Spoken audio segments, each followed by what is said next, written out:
Thank you very much, Shox, for the breakdown here as we jump into the final game of this best of 3. Let's see how these bans go. This is the most contentious part, gentlemen. So we've just been talking about this a lot. In game 1, Fnatic did Maokai, Kalista, and Sejuani. We don't think that they can give over both Rumble and the Xayah to Cloud9. Cloud9 has also changed this up. I think this is smart. Just ban out Humanoid more because Humanoid has been the best player on the map, I think, for either team across these 2 games. So you take away the Azir, you take away the Orion as well. They're going to ban out the Kalista. Sejuani would be their 3rd, but if you ban Sejuani here, it's going to be a first pick Rumble again. And, well, at the very least, though, then you could grab Xayah for Fnatic because there's not that trade of the Orianna. Yeah, I think they will ban the Rumble because even on blue side, they banned the Rumble, and you're like, look, Xayah, still an issue, but at least it's not the end of the world. Ooh. Poppy's still going to be banned, so that will leave open the Renekton, which was the difference maker from the game number 1 draft into this one when it comes to ban. I think the Poppy's a really smart ban because if you're expecting this to be, you know, a Xayah ban or whatever, then you can do Sejuani plus Jax or Sejuani plus Renekton, and there's not really a good answer for Oscar, so that top side becomes very hard. If you ban Xayah, they get Rumble. If you ban Rumble, they get Xayah, right? And then I think Cloud9 is really set up well. So they're going to try to do a trade of OPs for OPs. So I actually think this is really smart. I still think it's going to be likely a Rumble, but it could be a Xayah. And your hope now is, okay, if you're thinking there's 3 OPs up, well, you do a 1-for-2 trade. I think you take the Xayah because, I mean, in the last draft, Fnatic showed, hey, we already showed our hand. We don't really want to take the Rumble. So now they are going to pick the Rumble. They'll take the Jarvan alongside it. But it's like, how comfortable are they actually on this pick if they weren't ready to pick it on blue side? And Cloud9 is going to do Sejuani plus Jax. They're going to do Sejuani Jax, and then you have to be able to win this 2v2, right? And I do think Rumble can absolutely win that 2v2 alongside the Jarvan. It's execution-based, of course, but you have the Ignite advantage. But so much already, I think, is going to come down to these top lane picks. And this, I feel like, is showing, you know, the kind of issues I think that Noah has with some of his champions. You know, he's worried about these getting banned out, so he's going to pick this early, but this does expose Humanoid even more to more bans getting thrown at him. Yeah. But it is a really interesting adaptation here from Fnatic. Yeah, I think if you're Cloud9, ban Nico, ban Syndra, you're like, okay, cool, there's 2 very big follow-ups for what this is, setup is already there. And then you're kind of like, okay, well, what do you have in the tank then, Humanoid? I mean, that's so much that's already gone from the mid lane pool, but as you say, for MNS, he still has a lot of fallbacks when it comes towards, well, I was going to say some of these more melee mids, and they're already being taken. I mean, you look at MNS's champion pool for the year, that guy plays a lot of different stuff. Like, he is not concerned, I think, really about bans going towards him. I would consider just throwing bans. Keep throwing more bans towards Humanoid. Ban out the Syndra. Just keep throwing bans at him. I think it makes a lot of sense to really try to limit that because, you know, MNS, I think, is comfortable, you know, playing a lot of different stuff. And it's not that Humanoid is not flexible. I think that he is. But Humanoid has just been the best player for Fnatic by far, in my opinion. So I think you limit his power as much as you possibly can in this game. If they leave Syndra up, it feels like you're daring him to pick Syndra, and then you have to give MNS the credit that he has a good answer that he's kind of waiting for with it. And it could just be Cassante again. It certainly could. I really like the permafrost banning away here, just because Yone does have a lot of extra magic damage, the Akali, obviously, a magic damage assassin, and so now the Sejuani value in the mid lane may not necessarily mirror that of top side. You don't necessarily need to play towards it, but that is going to be the Renata band away from Trimby, so going into his champion pool a little bit deeper, but there's a Nautilus, so he may as well just lock that one away. But that's showcasing that Cloud9 want to go full dive, right? And if you're going to pick full dive here and you're worried about that Renata, like the Renata is so good as an answer into this. Of course, you're still getting a really high tier pick here. It is going to be 5th pick for Humanoid. So MNS could go Syndra. What do you think Humanoid would go in that case? That's actually, because I was even looking there, I would like to say something like a Nico or something along those lines, but actually looking, he's only played 1 game all year long on the Nico, and it was a loss. So, and it's not something that I'd usually associate with Humanoid. It would more be like the caps and that kind of stuff that I associate him with. So I am curious. I think Nico is perfect in this scenario if the people are looking to dive on you. But I don't know, is the honest answer. Yeah, and I will say, if MNS does go Syndra, then topside is kind of like countered by Merc Treads. So maybe they're too nervous about that, and then in which case they could go towards like a Jace or something physical damage in that line. Maybe, I think it would probably be the Jace. I mean, Humanoid has been a fantastic Jace, and you've got the AP already there. Then Humanoid just goes Syndra, right? And then I feel like you're feeling pretty darn good because Razork then has good lanes to gank in both mid and top. I feel like Fnatic would have some pretty good positions. This would be much more of like a throwback to MNS when he first came into the LCS. This is a pick that everyone was terrified about him on. It was really considered that must ban. Of course, LeBlanc has been nerfed so many times now, it has been really kind of pushed down. Whoa! This would be interesting. I don't. These are just hovers. I think it's going to be Syndra. That's my expectation at least. Yeah, I think the Syndra, but it's still not the best of matchups into the LeBlanc. She can still do enough in that matchup. And then, yeah. Silas could be a pick here. Actually, yeah. Yeah. Okay. Okay, I like the Silas. Oh, it is makes it Alistar, very, yeah. Yeah, for against the Alistar, LeBlanc can have some push, but she's not really able to shove you out of lane, especially since we've seen a lot of Silases like start Doran's ring, quick reset for Doran's shield as well, and then you're just very difficult to try and push out of lane. So I think in that scenario, you've got access to a ton of great ultimates, and also you're able to play in towards this heavy skirmish, and when C9 dive in on top of you, that's where you can get a lot of value as well. Yeah, I mean, Humanoid definitely is going to have the ability to carry this game. You know, you're on that Silas, you have good jungle pairings, you have the Alistar ult to steal. I think that and the Sejuani are kind of the premier ults that you're really looking for, but mostly just the Alistar.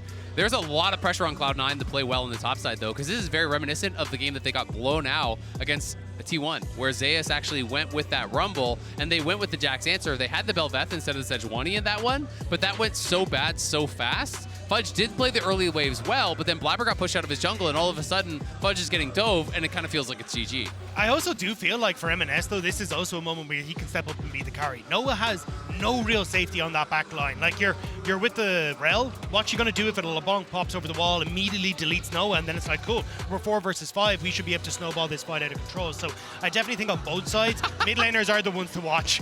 The most measured of takes. Yeah, I just wanted a smiley face underneath. It's like, I just don't want violence, guys. Yeah, both teams have fun. Yeah, it's I hope everyone has fun signs. Yeah. Let's just have a good time, everyone. Let's see who has the most good of a time as we hop onto the Rift here for the final game. Blue side's been traded. It's been a victory for both teams.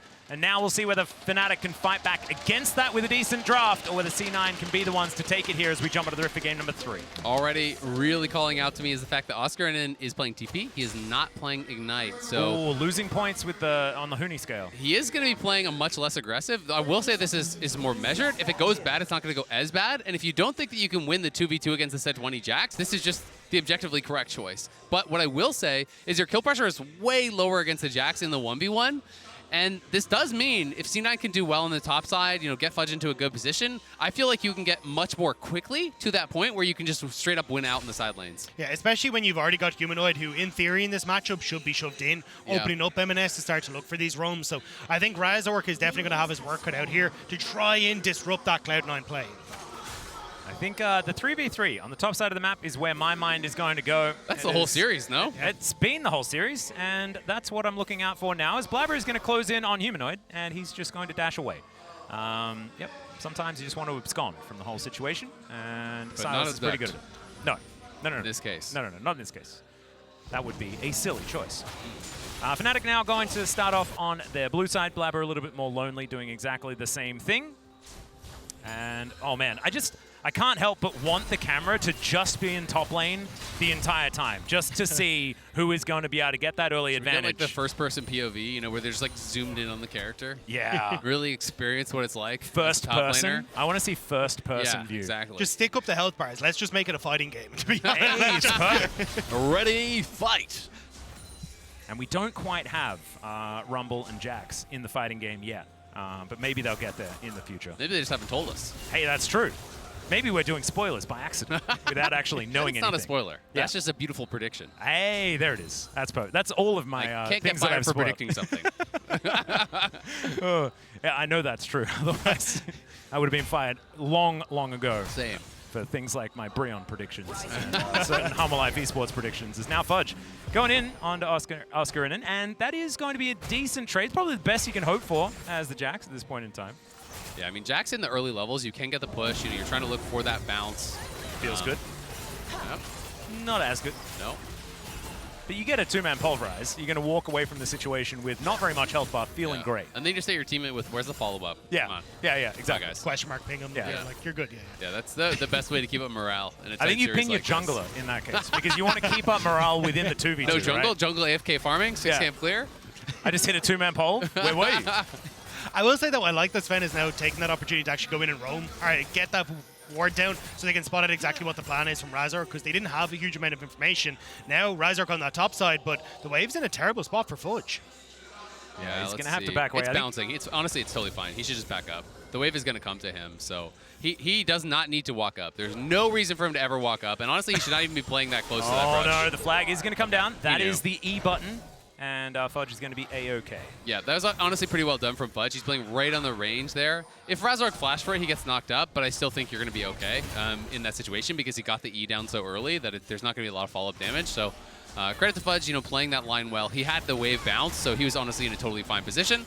MNS going to be having push here in mid. The question is just how much pressure can he keep on? Can he keep Humanoid kind of locked in lane here? And also, how much gold can he get with this first strike? Because I do think it's going to be a lot harder for Humanoid to kind of get value of that, in this melee versus range. Obviously, it scales really, really well. It's not just an early game rune. Of course, it's actually much more of a late game rune. But it does still feel really nice to get those early item completions when you're able to constantly proc it in lane. Yeah, I mean, you'll see, though, kind of what we were talking about with Humanoid, where he goes back. He started off with the Doran's shield. You go back at Doran's ring, so you're not going to run out of mana. And at that stage, you kind of have your Q spam because you'll have 3 levels in your Q. So you'll be in perfectly fine shape now as Humanoid to just try and manage the early lane state. And try and, as you say, scale to that later point off of 2 items where, honestly, the entirety of Fnatic, apart from Noah, comes alive. Well, chains are going to go slightly wide, and M&S is going to pop the Sigil of Malice. Going to be a decent trade there as Blabber is taking his Grump on full vision of Fnatic.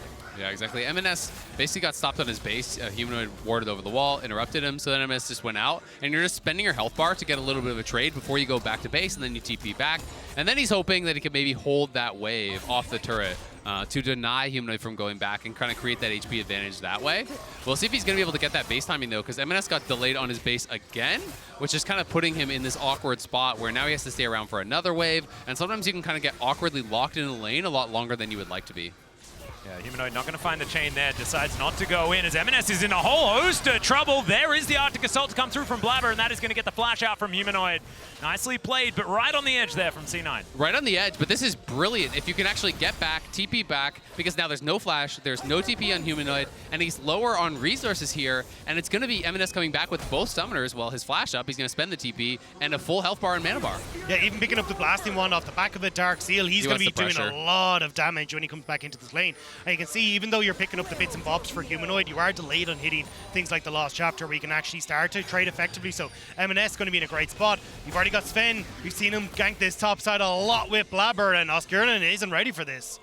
Yeah, there are a lot of people up here as the equalizer comes down. Oscarinen, I think, knows that he's going to struggle in this one, decides to get as much damage onto Fudge as he can, and he's running back towards the enemy turret. There's the Permafrost, there's the Pulverize, and there goes first blood for Fudge. That's massive for Fudge, and that kind of is a little bit of that Ignite, that you're missing, where you can't pressure for that kill, right? So he drops the equalizer, he uses his damage, he doesn't have that total amount of damage that he needs to actually go for a kill, so he just has to look for the run, and now M&S trying to harass Razork here. Yeah, getting a bit frustrating, but he's just going to go back to his distortion. Ward goes in, and I think Fnatic should be able to collect this first dragon.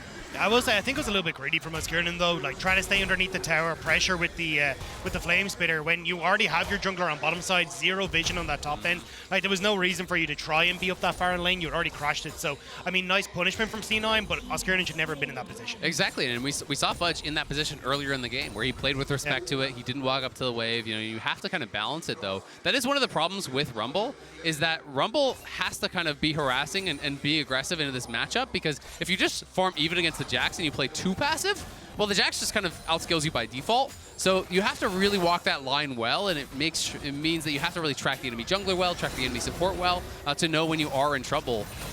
Yeah, the real thing is you can use information so much better as the Rumble, but if you don't have it, then it's hard to know exactly when you're supposed to, press your buttons and actually get those leads, because if you don't, like you say, you're just going to sit there and let Jax be Jax.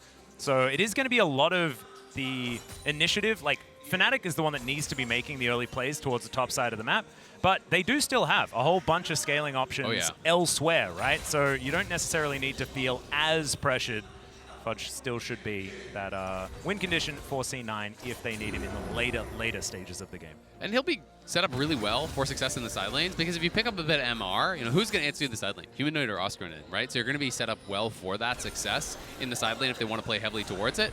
And Blabber just heading right back up there. If Oscar oversteps, this could be another kill. And Blabber could even just go for the wraparound. They have a track on that ward, potentially. So he's just going to be starting up the Herald.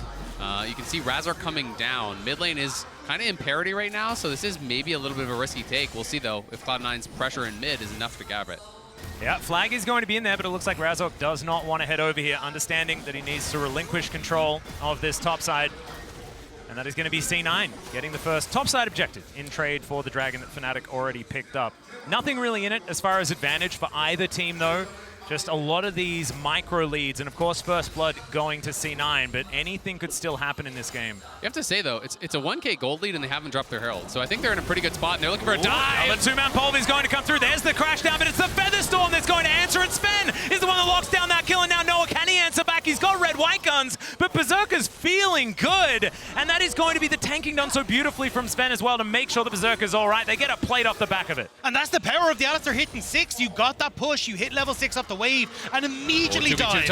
Oh dear, level 7 here for Blabber as the equalizer comes down. C9 can move out of the way of it if they would like to, as now Fudge dives in. Razork is going to go the opposite direction, though. The permafrost not quite in range as Blabber does find it. The fade away with the ultimate, and Oscarina just has to let his jungler die. I mean, Razork just went way too far. He gave away a freebie there, as Cloud9 was just instantly disengaging when they saw that Razork shows up, and the equalizer gets dropped, and if you don't have a high-value equalizer, there's no damage there. Berserker looking. Yep, there's a an Alistar in pajamas that was lying on the ground. So something happened there. We'll probably check that one out in a replay. Just Noah answering.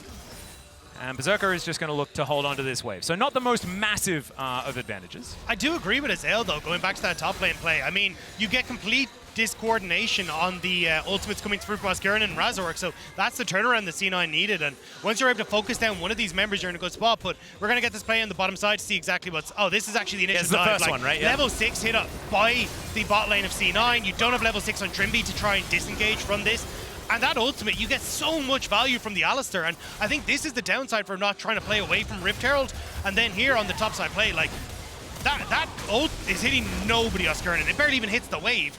And then you have Razork who's able to ult in. And then at that stage, Cloud9, it's an easy turnaround. Is Sven one more? All right, he is probably... Oh, never mind, he gets into the fog of war. The ward goes down. Blabber, can you keep your support alive? And I think he can. Although he may not be able to keep himself alive as the flash is going to whiff. Not able to get over that wall, and now Blabber's just going to have to give up the ghost. Yikes, yikes, yikes, my eyes. That was not it from Blabber, who did a good job actually, you know, warding them away, but then ends up dying for it. And now Berserker's going to lose the wave as well. So that is pretty rough. But Fnatic, you know, moving heavily down towards that bot side, they do get a kill.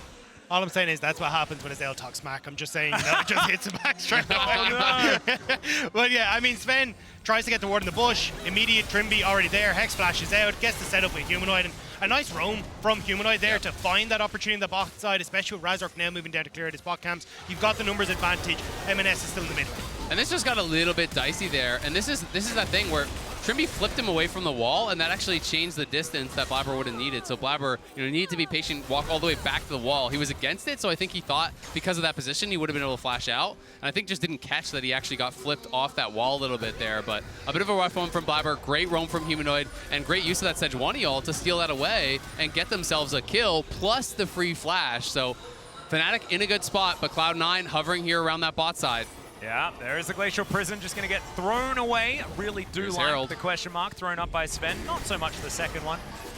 But there is the Herald going to be thrown down. Berserker should be able to get some money from that one as well, as Equalizer comes on down here on this top side. Fudge just trying to get himself out of the way of the situation, and he will be able to do so. The Merc Treads working out here as Noah trying to stun up MNFs just a little bit, and does manage to get his Crescendo, but Distortion, pretty good ability, and that's going to get MNS out of trouble. Blabber not going to get knocked up, but there is the Cataclysm to trap in the Piggy. Sven wants to try and find a way to make this one happen as Noah finds an ultimate. There goes Blabber, and Sven, he doesn't have the Sejuani to keep him alive. A 4-man Pulverize to celebrate the ending of Sven here in this moment. I mean, Fnatic had just won mid lane off of Noah's play, and then you get Blabber and Sven going, hey, I'm going to wander up the river, and it gives that opportunity for Fnatic to collapse. You don't have the manpower there for Cloud9, and Fnatic find that great pick. Yeah, absolutely. Blabber and Sven getting pretty sloppy in these last couple of minutes here, you know, causing them to lose a fair bit on this bot side. You know, and as soon as that TP came back down towards bot lane from Oscarina, Berserker could never enter, right? Because he'd just be walking into a flank there from the Rumble. It would never be worth the play. As you say, MNS is pushed out. You can't be in the river in that position. Fudge, though, going a little bit aggressive, but has to be respectful because Humanoid is really strong, has those early 2 kills. Yeah, he's ulted as well, Fudge. Fudge could be dead, There's no his own flash. medicine. Yeah, he decides to dive back in, as we can see. But Humanoid doesn't want it. a little bit too dark on the rest of the map, and so Fudge not going to be baiting him in to this one. I like the idea from Cloud9, though. Again, it's like, hey, look, we've just lost out on bot side. Let's try and rotate members up the top side and see if we can get something with Fudge. Sven's still here, and Humanoid doesn't realize it. Yeah, Humanoid going to dive forward. The Everfrost is decent, but the Counter-Strike is a little bit better. Never mind, Pulverize is going to come through, and now Trimby is going to make his way up. There's the flash forward! Finds the crash down onto Sven, and once again, he's a cow with a dream, but this time, he does have his flash, so he gets out alive. The chains from Humanoid were massive there. They locked up Fudge just long enough where Humanoid was able to escape and not get caught. Now Sven is caught, though. Oh dear, Sven does find a decent Pulverize there to try and keep himself alive, but he's not out of the woods just yet. Humanoid was tanking up the turret, as now Blabber's looking for him. The Everfrost is decent, but the Glacial Prison is better. Kingslayer keeps Humanoid alive, and now Razork's looking for Sven, who just headbutts him away. The Cataclysm comes in, and he's walking circles literally around him, and now M&S wants to finish this one off. He's got a Magnet Storm to contend with, but some low health bars on Fnatic means this one is all coming up C9. Humanoid gets himself a Feather Storm in the nick of time, but the Q comes in. Berserker, he really wants this, but it's Blabber that's going to be the one to help lock it down. They do manage to take it. It costs an ult, but C9 will pay that. Fnatic going way too deep on that one. Thought they could kind of style on Cloud9, and it ended up going bad for them, but at least they are pushing in mid, they are pushing in bot, so they can maybe get something back here, but it's Fudge coming down to answer. Yeah, and in the lane economy snapshot from MasterCard, you can see bottom side of the map, Noah is actually pretty huge, but it's the top lane once again, and Fudge is going to flash on top of Oscar, and he gets stunned up by the Counter-Strike, but he might be able to get out with that scrap shield, but in comes the cow. There's the taxi forward, but he doesn't have flash, remember, so can't actually get on top of Oscar in him, but they get the flash. That's probably enough. They get the flash, and they get the Herald, and now Humanoid TP down here. Noah on the roam, but Cloud9 should just back it up. They know that their jungler's topside. They did get Herald, so you take this as a win. You traded flashes, and you got to just try to back it up. Sven's emote game has been fantastic, even though it's been the one emote, but there's the equalizer. The Moonlight Vigil does fly down as Trimby looks to stun up the cow, and they do manage to get him some low health bars, but not enough for C9 to answer. Yeah, but they're going to push mid, and we'll have to see what Cloud9 can get. They're at least going to get the one tower, very likely, or at least it'll be put really low, so that one does go down. But, you know, the worry here for Cloud9 is the two dragons relatively early on taken by Fnatic. You know, it's not the fastest soul, but it would be an infernal soul, which is always terrifying. And the fact that Noah, it feels like for one of the first times, is really in kind of that big, comfortable position. I feel like this is his best game state that he's had throughout Worlds thus far. He could really carry this game. Yeah, I think as well, if you can have Fnatic able to match a lot of these plays that Cloud9 are trying to make to get control back, that's going to help out massively. I mean, Humanoid matching the roam here from Sven, you get the flash from the Jax to try and keep them safe, and they're able to turn this one around nicely. And as you say, with Noah, yes, he does have a gold lead, but he's still waiting for like an item and a half realistically before he becomes the big AD carry. Whereas I think when you look at like Berserker is in a spot where he's still going to be a little bit more relevant just because of the champions that you're playing.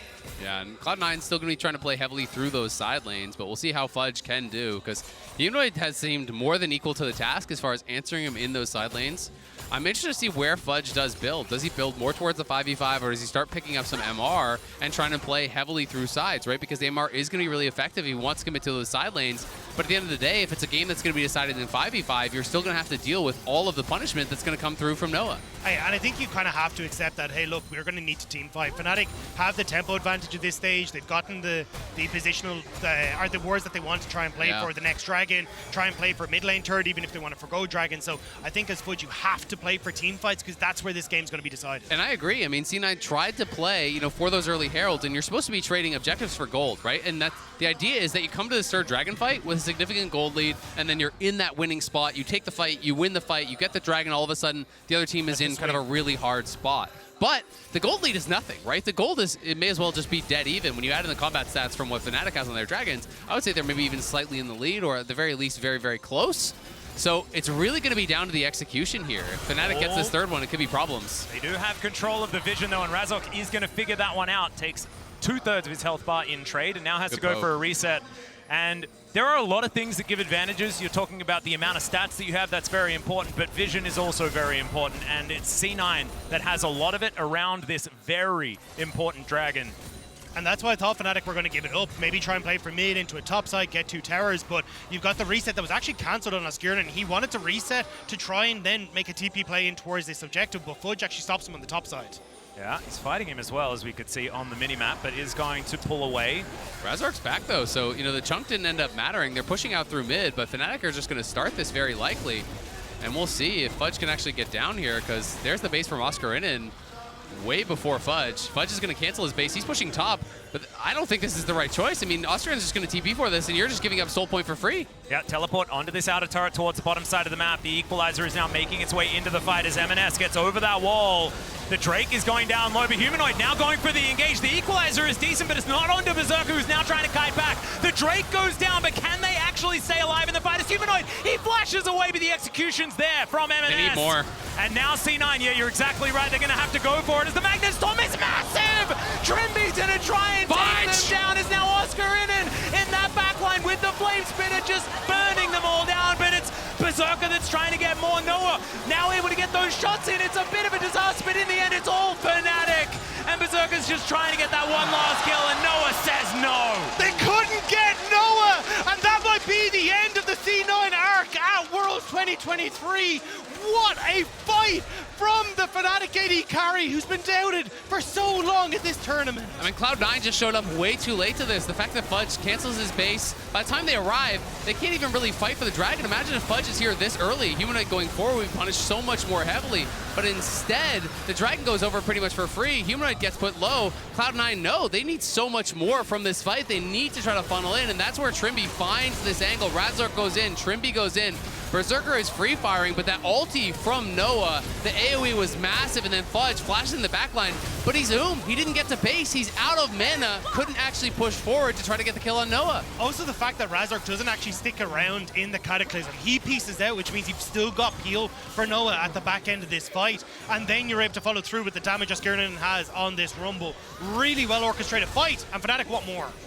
Yep, the first big win here in this game goes to Fnatic, but the game is not over yet. They do have Infernal Soul, which is so important. Sven also doesn't have a whole lot of his health bar, does get a decent shield, but the will not quite as unbreakable as you might assume. And like you say, now 4 versus 5 in favor of Fnatic. They can head towards Baron. There's no TP. Fudge has to run. I think that C9 have really bungled this. They totally failed their setup at that third Dragon. Now I think Fnatic get a free Baron. I think this is it. Blabber's looking to try and get in there. If he can get that Miracle Steal, then there is going to be an opportunity, but he is going to get Magnus Storm. They are looking for the Baron. It's a lot of damage down, though, as Berserker is free hitting 2 kills. Already the Equalizer does next to nothing, and that's going to be 3 in trade for the Baron. They're going to need to try and get out of here, and they're going to have to try and get out fast, and they are going to be able to do so with the empowered backs. I mean, it's a fumble from Fnatic. They don't actually get the play set up. A terrible ult from Oscarinin, and 2 members getting out with Baron. You can already see the Red Bull Baron power play. That's not what Fnatic wanted off the back of that. That should have been a clean take, but they dropped the ball. Yeah, they really did, and it does give an opportunity now for Cloud9, who picks up a couple kills. They may be able to clear off some towers off the map as well to kind of scrape that back and try to set up a better fight at this 4th Dragon. And Fnatic go very far. They do get this kill on Sven, and it's because they knew that Fudge is bot, and they know that Berserker's not there as well, so there's not really any threat. But then the setup here, Trimby goes forward, Humanoid goes forward, the rest of them are actually hitting, but Berserker is free firing, and this is the main problem, is that you've sent half your team forward, half your team is actually still finishing. Oscarinin whiffs his ult, Noah whiffs his ult, and Fnatic, don't really coordinate on either a turn or a finish. And that was what I was talking about, the 280 carries, and Noah might actually still be in trouble. Oh, MNS looking to chain him up. It's a lot of damage being offered back as Noah is, just going to make sure that MNS gets out of there, and he is going to do so. So a trade of health bars, not too much else, and the cleanse going to be utilized. That's the Cloud9 being able now to get control of the map, though, which is exactly what they need against this Baron buff. Like, Noah is one of the few people that actually has one on Fnatic. He's taken off the map. It makes it more difficult to try and play around the lanes, especially for Oscarinin, who would love to be in a side lane, threatening top lane tower. So it's Cloud9 slowly but surely, pushing Fnatic back and preventing them from getting anything here. Yeah, they are. I mean, the Baron power play obviously not working out for them. MNS, I have to say, doing a good job finding poke constantly throughout this game, poking and prodding, trying to get advantages where he can. But the big problem is still looming. They're looking for a pick here on Trimby, but great buffer on the dismount there to keep him safe. And Razork looking for the turn, maybe. Yeah, the Equalizer goes down again. Blabber is completely cornered off. He's trying to get out of there, but he's not going to be able to. That's the lockdown. A great knock-up onto Sven as well, who's once again going to try and use the ulti to escape, but it's not going to work. Trimby going to lock down that kill. That is 2 for free for Fnatic. And that means trouble with this Dragon coming up very soon here. Yeah, Fudge gets a tier 2, but Fnatic are pushing, and they're going to have full setup on this Dragon. that could mean everything here. M&S wants to delay to the last second and then interrupt this to try to stop a proper setup. He couldn't quite get that 100-0 play. Razork will slink out, but now they're going to try to TP in. Yeah, Fudge is immediately going to come in and use that counter-strike. Trimby down very low, but Noah is just shooting him. He is going to be able to get himself out of there. So the teleport comes on forward. Blabber is now back up and alive. We have 16 seconds on this Infernal Drake, and this is do or die for C9. Infernal Soul is very difficult to deal with. They need Fudge back out on the map, though. He's just reset at the same time as Fnatic are all coming in. TP, actually, Fudge is going to stay out. And he's low with no ult. Yeah, and I mean, the LeBlanc TP's into the bot side. M&S wants to try and push these waves, so maybe he can play in that dark vision that we have in this bot side jungle of Fnatic. M&S needs to pick off a key member here. I mean, the big hope is Noah. Noah has no cleanse. They have to try to get in on him at 100-0, but Fudge in an awkward spot. He needs to get over this wall. Yeah, the chain's going to miss. Noah is finally going to turn up, has the long-range guns for this fight. Doesn't quite have to sever him, but he may not necessarily need it. That is a great snipe from the Glacial Prison, but it doesn't quite work out as that is going to be Fnatic locking down the Drake, and now the Dragon is going to burn through C9. They try to get one back, but it's not going to be enough. Berserker, the cleanse, he just can't cleanse the death, and Noah gets a double in the fight, and Fnatic are rolling over C9 now. They needed Noah, but Cloud9 could not find a way into the backline. Everyone was marking M&S, and with that Fnatic, they get the soul, and they might have just kept themselves alive here. Massive for Fnatic. They're just outplaying in these setups. They've had better setups. Noah is massive. Cloud9 can't get to him. And it's all about the setups for these fights. You know, the earlier problem, Fudge TPing in, it feels like Cloud9 wants it too bad. Where is Fudge in this fight? He's fighting with Trimby. He's not able to actually focus into the backline. He doesn't have his ult. And the fight is over before he's even really involved in it. Like, now he's coming down, but he got nothing done, right? He's not involved whatsoever. And I just feel like in these last couple engagements, you know, Fudge has not been there when they needed him to be. At the third Dragon, he based really late, couldn't actually get a buy and health back before he TP'd. And then this one, he's nowhere to be found. Yeah, I think the idea from Cloud9 was, hey, Fudge, if you can take care of Trimby, you saw Sven headbutt Humanoid out of the equation, give us that direct line for M&S to get on towards Noah in the back line, but Noah's playing so far back, it just never really happened, and I think that's where the whole game plan started to fall apart for Cloud9 in that fight. And Noah now has both thumbs back, has the stopwatch, has the BT, he is ridiculously strong, and the poke from M&S is not going to mean much of anything at this point, so Cloud9 maybe get one more fight here, where they can try to make some sort of a miracle happen, but they haven't been able to get setups on even more kind of a better position, and now they're down 3K plus the soul. It's brutal. And this was the champion that we saw Noah perform on when he first joined the LEC. Like, it was basically a Felios every single game. He got up to a 78 KDA. This was the champion Noah made his name on, and we haven't really got to see him go back to this pick because it slipped out of the meta, but in this game, Noah is showing just why he was so strong on this pick. I mean, this is what Noah was good at, even in the LCK as well.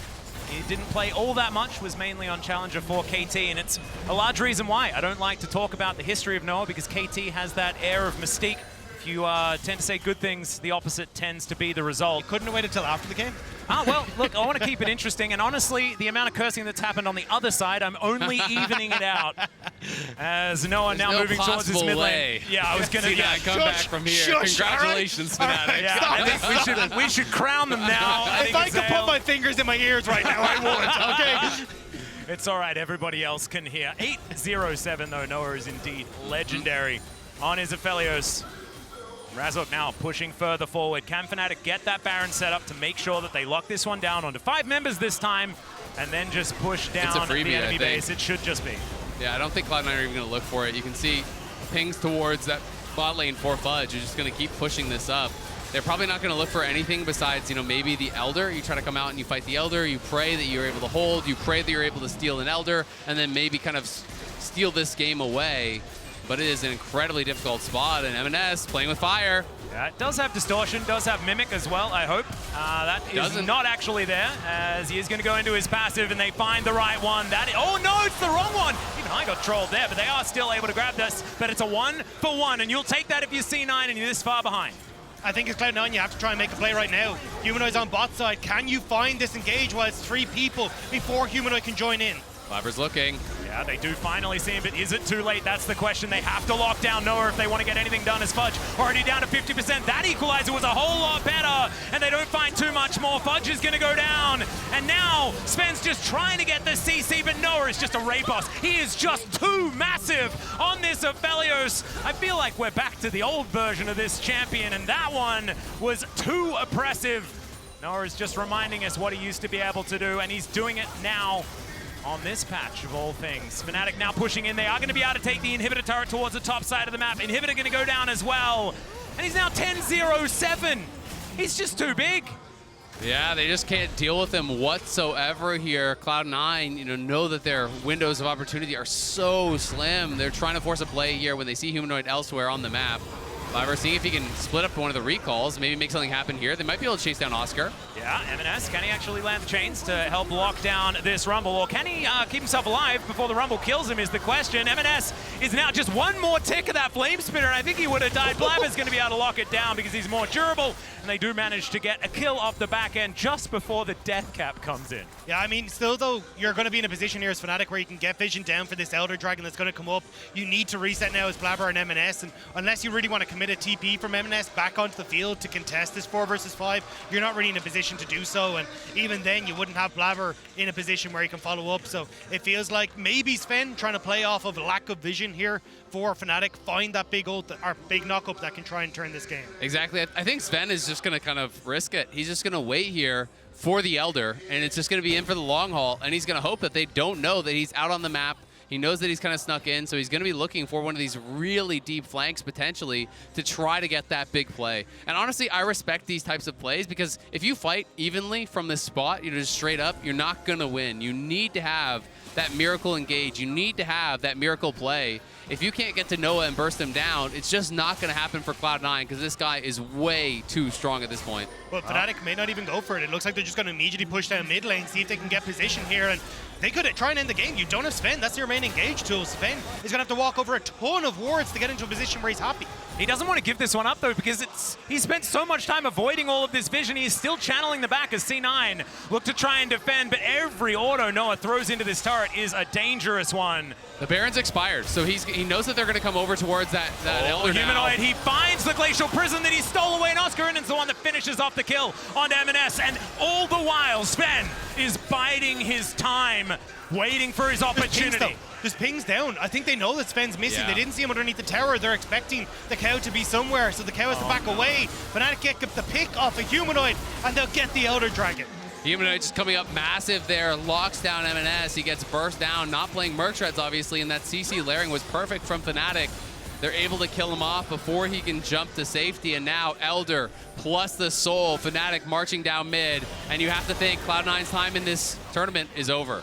Yeah, that is going to be the flash away from Sven, so won't have that up and available. Hex Flash going to be there, but I don't think it's going to help them as the second inhibitor turret is going to bite the dust. The inhibitor following suit very quickly. And now Fnatic, I don't think they need a Baron. They've got the Elder buff as now Fudge is diving in. Gets a decent stun, but he can't get on top of Noah. He has to go golden as Razok is battling 3 people under these turrets, and the Jax is going to be dealt with. Blabber might be able to get one against his opposite number, but the rest of Fnatic are bearing down on them. It's a double kill for Oscar. It's Blabber on the fountain. Noah is just trying to bully them to get them away from these Nexus turrets. Blabber gets in there, but Noah's got a stopwatch. He's going to break that one onto the ground, and Noah will fall. I don't know whether it's going to be enough. They're holding for now, though. Oh! As Humanoid walks back towards the turret. Blabber's trying to keep this one at bay, but there are just super minions everywhere. Okay, Humanoid throws out the chains. There's the last Nexus turret. Humanoid, can you finish the game here on now? He is so close to execution range. And there it is. The burn's going to come through. Sven not going to make this one happen, as the Nexus will be taken down from the man with everything in this game. Humanoid was just gigantic. Humanoid trying desperately over the course of this series to keep Fnatic, keep Fnatic in Worlds, keep Cloud9 at arm's length. And when it comes down to it, the Silas pick comes up clutch for Fnatic. They managed to pick up the win. Absolutely impressive stuff here from Fnatic, falling down in game number 1, having the poise to collect themselves, battling back in game number 2, battling back in game number 3. And credit to Noah. You know, I was looking at him as potentially that weakness for Fnatic, somewhere that Cloud9 could have the advantage. In game number 3, he was incredible for Fnatic. They couldn't get to him. He team fought amazingly well. Humanoid across all 3 games really was very, very good for Fnatic. And at the end of the day, it came down to the setups around the objectives, the coordination of the team fights. And in game number 3, it was clear that Fnatic were head and shoulders above Cloud9. Yeah, I think a huge portion of that was trying to get that Rumble out of the equation. The second the Rumble wasn't there for Fudge, not as much impact around that top side that could then lean itself into the team fights. And over the course of the series, Fnatic just got more and more confident and were able to find more of those successful plays. They absolutely were. An incredible victory here for Fnatic to keep themselves alive here at Worlds. Unfortunately, we have to say goodbye to C9. And it's time to throw it over to post-match to say goodbye. Thank you so much indeed. A solemn moment for Cloud9 indeed as they take their last bow in front of the South Korean crowd. Would be dejected, of course, but I think we would be remiss if we don't talk about kind of the reverse sweep first, and the fact that Fnatic never wavered in the series after what was a very, very difficult game 1, Fedius. I mean, it was an incredibly close series. Like, coming into it, I think it was a very difficult one to predict. We weren't sure what strengths and weaknesses both teams would show. And I think going into game 3, especially with C9 back on the blue side, I was confident in their planning and what they showcased. But as Azael said, when it came down to the team fights, it did feel like Fnatic did have the upper hand.